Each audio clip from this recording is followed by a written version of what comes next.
നമസ്കാരം. ഇന്ന് രാവിലെ പ്രഭാതം ഉണർന്നപ്പോൾ തന്നെ ഞെട്ടിക്കുന്ന വാർത്തയാണ് കേട്ടത്. നമ്മുടെ മാങ്കൂട്ടത്തിനെ പോലീസ് പൊക്കി.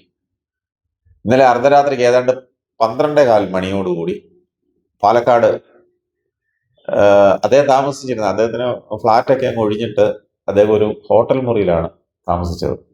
ആ ഹോട്ടൽ മുറിയിൽ നിന്ന് പോലീസ് ഇന്നലെ രാത്രി 12:15 പൊക്കി. 12:30 ആയപ്പോഴത്തേന് എല്ലാ നടപടിക്രമങ്ങളും പൂർത്തിയാക്കി നേരെ പത്തനംതിട്ടയ്ക്ക് വിട്ടു. പക്ഷെ 12:15 12:30 ഒക്കെ പൊക്കിയത് ശരിയാണോ? അത് അത് പോലീസിന്റെ ഒരു തീരുമാനം അനുസരിച്ചിരിക്കും. കാരണം ഇത്തവണ ഈ മൂന്നാമത്തെ പീഡന കേസിൽ ഇമെയിൽ പരാതി കിട്ടിയപ്പോൾ തന്നെ വിദേശത്തു നിന്നുള്ള യുവതി പരാതിപ്പെട്ടാണ്, വിവാഹിതയാണെന്നാണ് അറിയുന്നത്. മൂന്നാമത്തെ പരാതി കിട്ടിയപ്പോൾ തന്നെ അവർ വളരെ ഈ വാർത്ത മാധ്യമങ്ങൾക്ക് ചോർന്ന് കിട്ടാതെ അതിന്റെ എല്ലാ പഴുതും അടച്ചുള്ള SITയുടെ അന്വേഷണമായിരുന്നു. അങ്ങനെ അന്വേഷിച്ച് തെളിവെല്ലാം ശേഖരിച്ച ശേഷമാണ് രാത്രി 12 മണിയോടെ പാലക്കാട് ഹോട്ടൽ മുറിയിലെത്തി വനിതാ SI അടക്കമുള്ള സംഘമാണ് മാങ്കോട്ടത്തിന് മുറിയിൽ നിന്നും വിളിച്ച് ഇറക്കി. ഹോട്ടൽ ജീവനക്കാർ ഒപ്പം ഉണ്ടായിരുന്നു. എന്നിട്ട് അവിടുത്തെ CCTV എല്ലാം പ്രവർത്തിക്കുന്നുണ്ട് എന്നൊരു ഉറപ്പാക്കുകയും ചെയ്തു. ഇതിന്റെ ആ ദൃശ്യങ്ങളാണ് ഇപ്പോൾ ചാനലിൽ മറ്റു മാധ്യമങ്ങളിലൂടെ പ്രചരിച്ചുകൊണ്ടിരിക്കുന്നത്. രാഹുൽ മാങ്കോട്ടത്തിനെ അനുസരണമുള്ളൊരു ആട്ടിൻകുട്ടിയെ പോലെ രാഹുൽ പോലീസുകാർ കൂടെ ഇറങ്ങി വന്ന് റിസപ്ഷനിസ്റ്റിനോട് എന്തൊക്കെയോ സംസാരിച്ച് കഴിഞ്ഞിട്ട് നേരെ കയറി പോലീസിന്റെ കൂടെ ജീപ്പിൽ കയറി പോകുന്നു. പക്ഷേ ചോദ്യം ചെയ്യലിനായി പത്തനംതിട്ട AR ക്യാമ്പിലേക്ക് കൊണ്ടുവന്നതിനു ശേഷം രാഹുൽ മാങ്കൂട്ടത്ത് ഈ ആരോപണങ്ങളെല്ലാം നിഷേധിച്ചു. ഈ ഒരു യുവതി നൽകിയ പരാതി അത് വ്യാജം. കാരണം ആദ്യത്തെ ബലാത്സംഗ കേസിൽ അത് രാഹുൽ പറയുന്നത് അത് വ്യാജ ആരോപണം, രണ്ടാമത്തതും അത് വ്യാജ ആരോപണം എന്ന് പറയുന്നു. റിമാൻഡിലായിരുന്നു, ജാമ്യത്തിൽ പുറത്തിറങ്ങി. ഇപ്പോൾ MLA വിലസുന്നു. ഇപ്പോൾ വീണ്ടും ഇതാ മൂന്നാമത്തെ കേസിലും രാഹുൽ ഇതാ പറയുന്നു ഇത് വ്യാജ ആരോപണമാണ്. പിന്നെ രാഹുലിന്റെ കയ്യിലുണ്ടായിരുന്ന മൊബൈൽ ഫോണിന്റെ പിൻ നമ്പർ അത് രാഹുൽ ഇതുവരെ കൊടുത്തിട്ടില്ല എന്നാണ് ഏറ്റവും പുതുതായിട്ട് അറിയാൻ കഴിഞ്ഞത്. എന്തായാലും ഇത് രാഹുൽ മാങ്കൂട്ടത്തിനെ എല്ലാവരും ഇപ്പോഴും വിശേഷിപ്പിക്കുന്ന രാഹുൽ മാങ്കൂട്ടത്തിൽ MLA എന്നാണ്. അങ്ങനെയല്ല. കാരണം MLA എന്ന പദവി ആ പേരിനോടൊപ്പം ചേർക്കാൻ ഇത്തിരി ബുദ്ധിമുട്ടുണ്ട്. കാരണം അതിനകത്തൊരു കാര്യം, ഇപ്പം എല്ലാം ശരി തന്നെ, നിങ്ങൾ പറയുന്നതൊക്കെ ശരിയാ. പക്ഷേ ഇതിനകത്തൊരു കാര്യമുണ്ട്. ഇദ്ദേഹം രാജ്യദ്രോഹ കുറ്റവാളിയല്ല. കുറ്റം ആരോപിക്കുന്നതേ ഉള്ളൂ, കുറ്റവാളിയല്ല. അതിന് കോടതിയാണ് തീരുമാനം. നമ്മുടെ നാട്ടിലെ ഇത് കേരളത്തിലെ നിയമമാണ്. കേരളത്തിലെ നിയമം രാജ്യത്തെ നിയമമല്ല. കേരള സർക്കാർ ഉണ്ടാക്കി വെച്ചിരിക്കുന്ന സ്ത്രീ പീഡന വിഷയത്തിലെ നിയമപ്രകാരം ഒരു യുവതി, ഒരു ഇര പരാതിപ്പെട്ടാൽ അതിൽ നടപടി എടുത്തിരിക്കണമെന്നാണ്. പക്ഷെ തമിഴ്നാട്ടിൽ അതുമല്ല അവസ്ഥ. ഇപ്പൊ FIR പോലും വേണ്ട. തമിഴ്നാട്ടിൽ ജയലളിത മുഖ്യമന്ത്രി ആയിരുന്നപ്പോൾ 18 ദിവസത്തെ റിമാൻഡാണ്.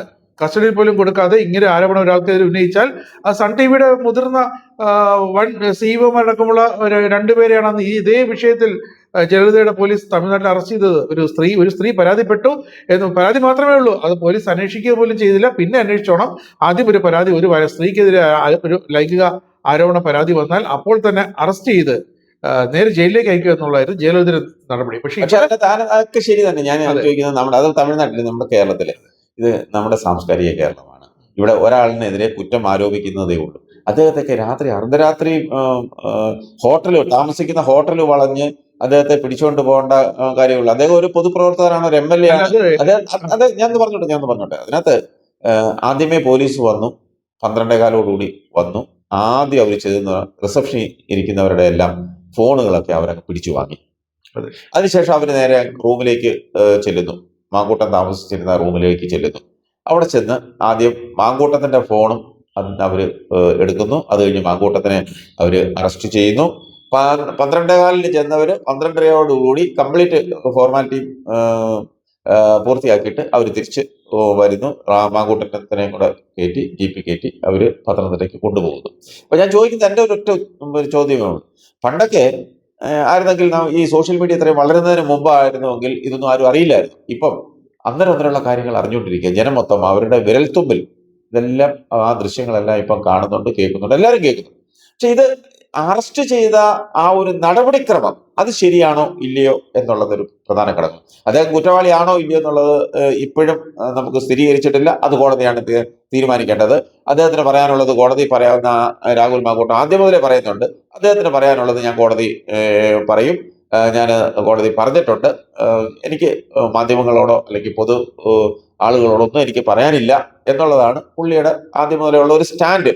പുള്ളി എടുത്തിരിക്കുന്ന ഒരു നിലപാട് അങ്ങനെയാണ്. പക്ഷെ അത് അറസ്റ്റ് ചെയ്ത രീതി അത് അല്പം കടന്നുപോയോ എന്നുള്ളതാണ് ഒരു ചിന്ത. അല്ല, അവിടെ രാഹുൽ മാങ്കൂട്ടത്തിൽ ദേഹോപദ്രവം ഏൽപ്പിക്കുക ഒന്നും ചെയ്തിട്ടില്ലല്ലോ. കാരണം പോലീസ് അവരുടെ കാര്യം ഇത് മാധ്യമങ്ങളിലൂടെ ലീക്കായി. അവർക്ക് സംശയമുണ്ട് രാഹുൽ മാങ്കൂട്ടത്തിൽ ഹോട്ടൽ മുറിയിൽ താമസിക്കുന്നു.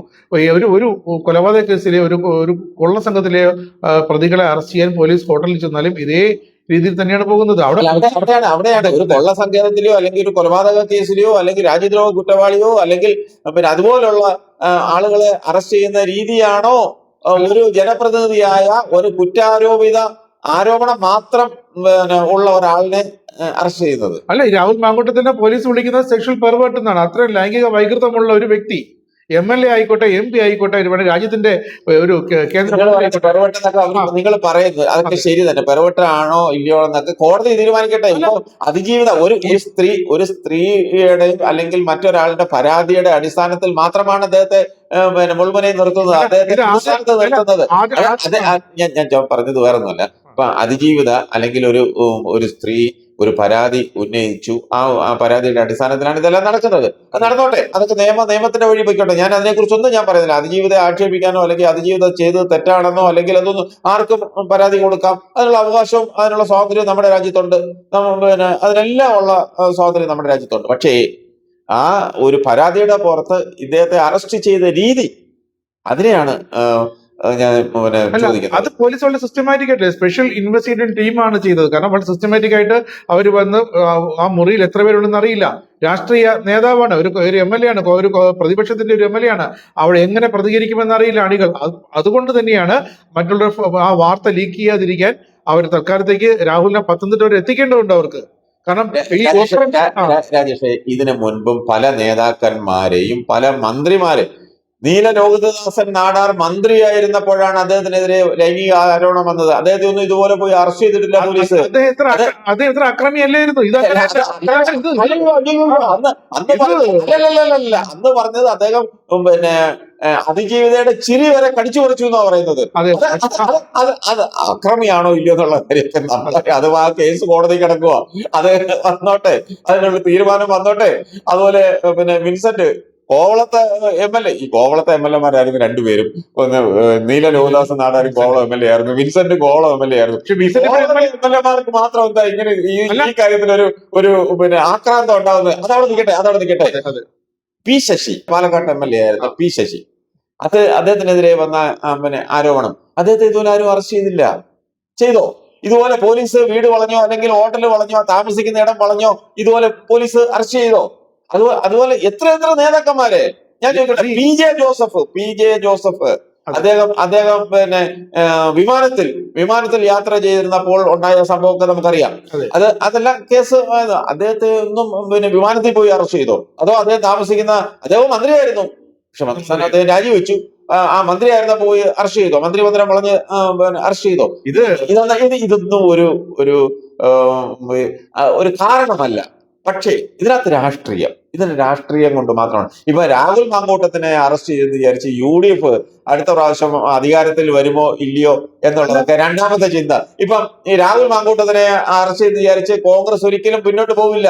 കോൺഗ്രസ് എപ്പോഴേ രാഹുൽ മാങ്കൂട്ടത്തിനെ പുറത്താക്കി കഴിഞ്ഞു. കോൺഗ്രസുമായിട്ട് യാതൊരു ബന്ധവുമില്ല.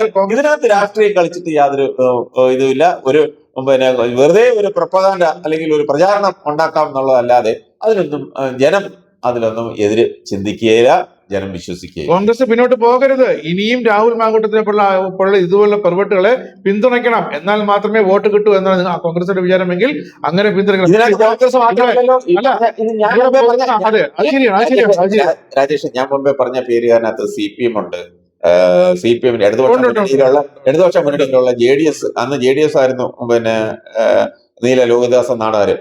പിന്നെ JDS ഉണ്ട്, CPM ഉണ്ട്, എല്ലാ പാർട്ടിക്കാരും ഉണ്ട്. ഇത് മനുഷ്യനല്ലേ, അവന് വികാരവും വിചാരവും മജ്ജയും മാംസവും ഒക്കെ ഉള്ള ആളുകളല്ലേ. ഇത് ക്രൂരമായ ബലാത്സംഗമാണ്. ആ യുവതിയുടെ മൊഴി പ്രകാരം ഹോട്ടൽ മുറിയിലേക്ക് പ്ലേസ് ഓഫ് ഓക്കറൻസ് തിരുവല്ലയാണ്, അതാണ് പത്തനംതിട്ടയിലേക്ക് കൊണ്ടുപോയത്, അല്ലെങ്കിൽ പാലക്കാടുള്ള എവിടെയും കൊണ്ടുപോയത്. ഇത് ക്രൂരമായ ബലാത്സംഗം എന്നാണ് ആ മൊഴി പറയുന്നത്. നമുക്ക് കാണാം, വരും മണിക്കൂറുകളിൽ ഇതിവിടെ കൊണ്ട് തീരുന്നില്ലല്ലോ. കോൺഗ്രസ് MLA-മാർ ഇതിവിടെ കൊണ്ട് അവസാനിപ്പിച്ചാൽ കൊള്ളാം.